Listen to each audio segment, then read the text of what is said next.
In times of uncertainty, a kingdom stood on the edge of an unprecedented crisis. Conflicts with neighboring realms threatened its stability, and confidence in the crown had been shaken.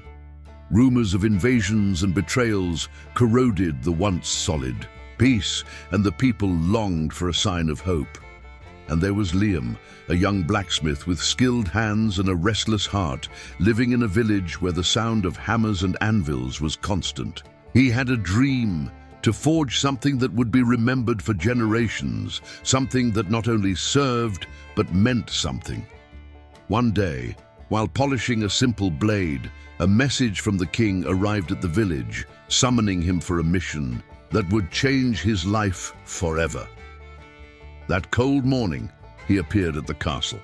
The king, with a grave and worried expression, called Liam into his chamber. The room, heavy with an atmosphere of urgency, seemed to reflect the seriousness of the situation. Among stacks of documents and ancient maps, the monarch explained that the kingdom was facing a crisis that extended beyond battles with neighboring realms.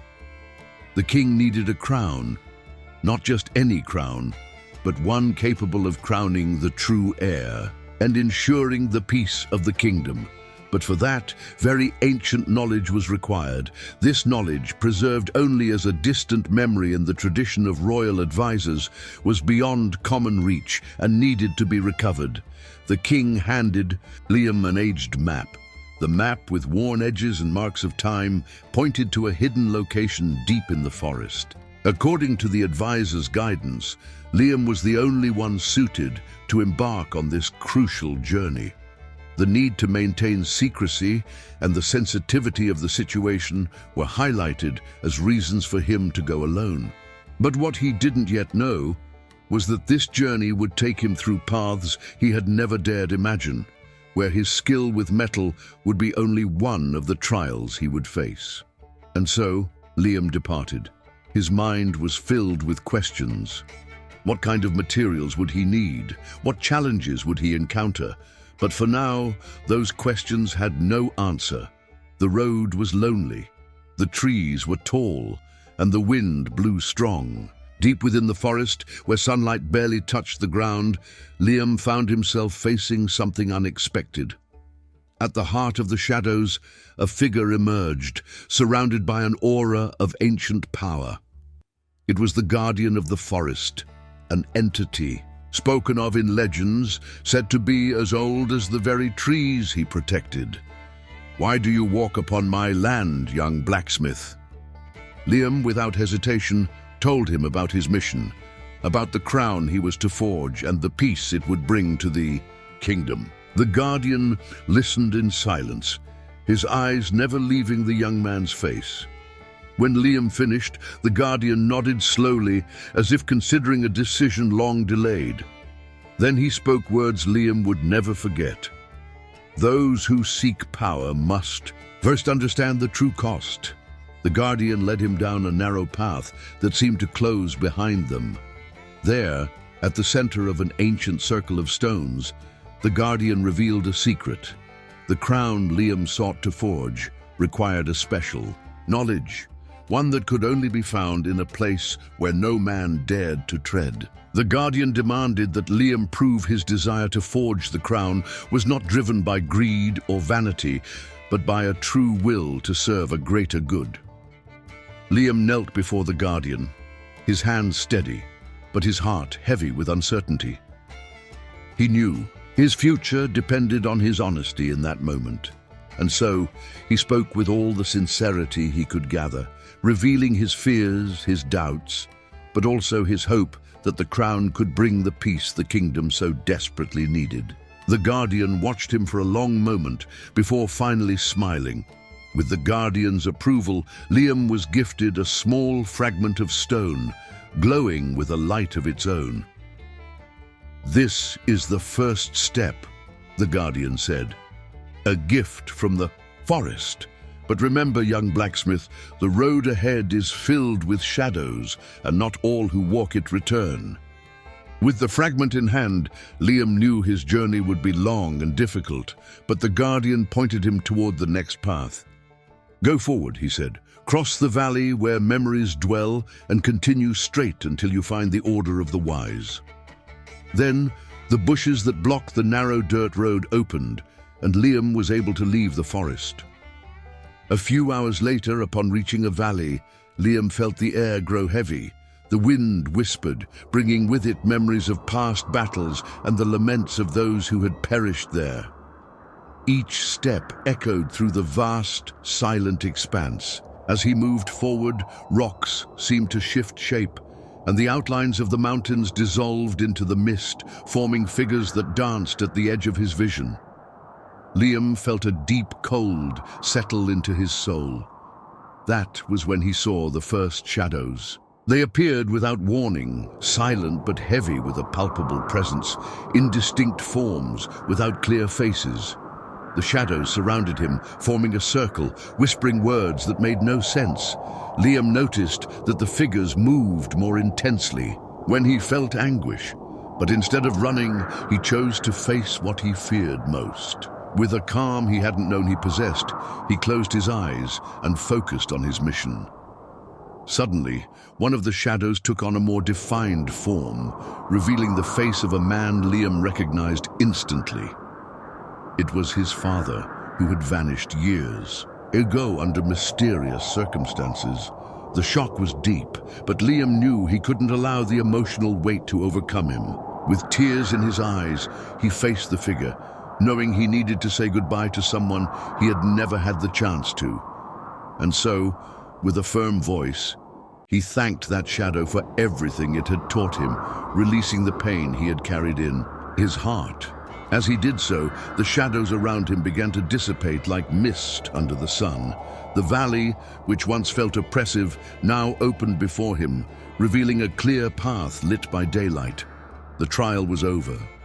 In the dense and shadowy region of the forest, where the trees, tall as towers, blocked most of the sunlight, the air was still, save for the subtle sounds of nature. There, Liam spotted a clearing bathed in a soft golden light.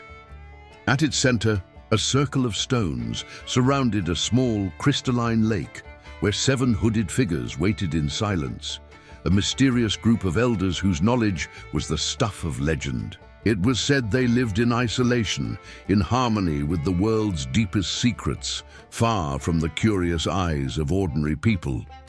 With respectful reverence, he approached the circle.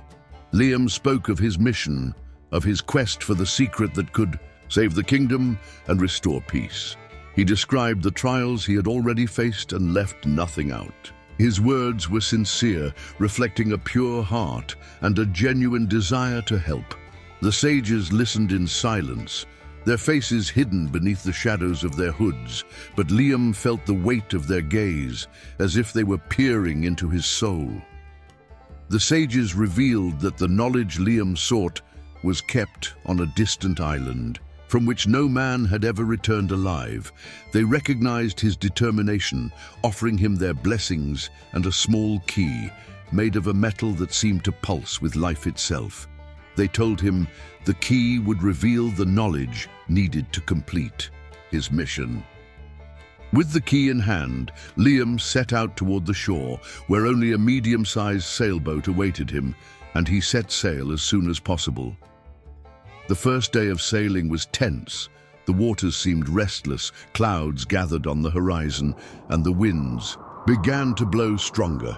Liam, however, remained steady, guided by his determination and the promise he had made to the sages. Then, the storm hit. The skies opened in a spectacle of lightning and thunder as waves threatened to swallow the boat. Amid the chaos, Liam held the key tightly as if his survival depended on it. When all seemed lost, the key began to emit a peculiar sound, almost imperceptible. It was a rhythmic sound, pulsing in sync with the beats of his heart. Instinctively, Liam realized the sound was guiding him, giving him the direction to follow. He began steering the boat according to the rhythm of the key, and as if by miracle, the sea began to calm around him. On the morning of the second day, with the key's sound as his guide, Liam finally spotted the lost island. It was an imposing sight. with mountains covered in dense forests and a beach of black sand. Liam docked the boat and began climbing the trail that led inland. The key, still pulsing gently, seemed to guide him as he pressed forward. As he ventured into the heart of the island, Liam came across a colossal cave, its entrance covered in roots and moss. Each step echoed against the stone walls, as if resonating in a space far larger than his eyes could perceive. As he moved deeper through the tunnel, Liam began to sense a strange presence. The air grew heavy, and the silence was broken when a deep voice spoke. It was the guardian of the island, an ancient entity tasked with protecting the hidden knowledge. The guardian emerged from the shadows, an imposing figure blending human and beast-like features. He studied Liam with a piercing gaze, as though evaluating his soul. Then, the guardian presented him with a challenge. To obtain the knowledge he sought, Liam would have to solve a riddle. What is so fragile that speaking its name breaks it? Liam was perplexed for a moment. After so many years working as a blacksmith, his mind had grown used to perceiving only what was material and obvious. He needed to see beyond the surface. He paused, reflecting on everything he had learned during his journey. As he thought, he realized that the answer lay not in complexity, but in simplicity. He remembered the moment in the valley when too many words only led to confusion. Then, like a spark, the answer came to him: silence. As he spoke the word, a feeling of calm settled over the place. The guardian, with a look of approval, acknowledged Liam's wisdom and allowed him to proceed. Liam entered the cave. The air was thick, as if time itself had stopped inside. At the center of a circular chamber, a simple book rested upon a stone pedestal. It looked like an ordinary object with a weathered leather cover, sealed only by a small and sturdy lock. Using the key given to him by the sages, Liam unlocked and opened the book. Inside, he found ancient texts and diagrams that at first glance seemed to recount only stories of the past. However, as he kept reading, he realized that alongside the stories were accounts of the creation of powerful artifacts, including crowns that held the essence and wisdom of ages long gone. Several instructions and diagrams revealed how ancient rulers had imbued their crowns with the essential virtues for a just and prosperous reign: prudence, justice, fortitude, and temperance, transforming them into true symbols of power, capable of guiding entire kingdom. But there was something more, a specific reference to the use of a peculiar stone, one capable of channeling and amplifying those virtues. That was when Liam realized the importance of the stone fragment he had received earlier from the guardian of the forest. The book described the exact technique to infuse the stone into a crown, where it would serve as a catalyst, directing the ruler's intentions and amplifying the virtues embedded during the crafting process. Absorbed in the reading, Liam began to understand the purpose behind his entire journey.